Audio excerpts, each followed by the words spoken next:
Alright, so how can you get the most out of this course? One thing I hate when I'm taking an online course is when the instructor just hands me the course and gives me no further instructions or guidance. I can't ask him any questions if something's not working and there's nothing I can do about it. And that's why in this course I want to offer you guys some one-on-one, so make sure you go ahead and take advantage of that. And I'll show you how you can do that later on in this lecture.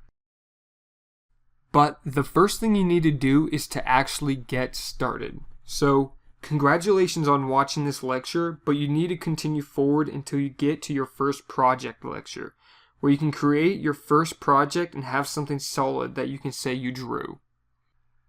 The next thing you have to do is to finish the course. Making sure you go through every lecture and finishing every assignment is very important. There are no great artists who got to where they are by not practicing. The lectures are specifically designed to teach you how to do it and remember it so that you can then practice on your own. Also, the course isn't a race, so go ahead and take your time taking it step by step. Don't try to take it all in at once. Try to go through it about one lecture a day, just so you don't get overwhelmed. But if you want to move a little quicker, that's perfectly fine too. So, along with watching a lecture a day, make sure you're practicing every day too, whether that be doing an assignment or drawing on your own. Finally, the last thing you need to do to get the most out of this course is to participate.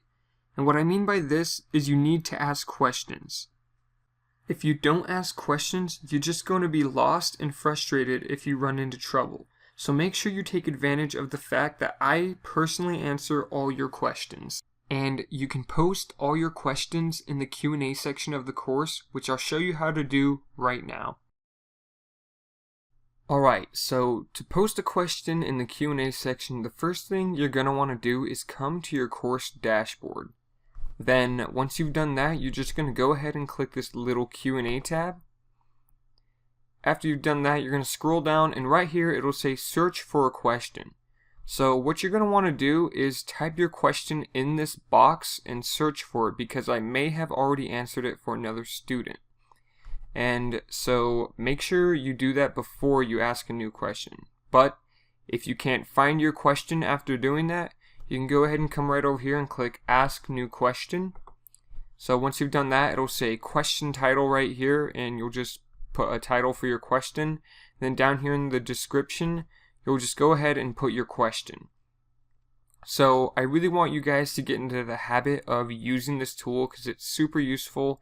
So for now, for this lecture, what I want you to do is go to the Q&A section, and in the question title, I want you to go ahead and put your name, and then down in the description, I want you to put a little description about yourself and who you are and what kind of projects you're working on. I'm really interested in knowing what my students are up to and seeing their art.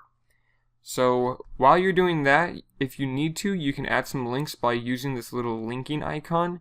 And if you want to add some photos of your art or art projects that you're doing, you can use this icon right here and you can add an image. And also later on in the course, you'll be using that too to show me your artwork. So that's all for this lecture, guys. I can't wait to learn more about you and see your art.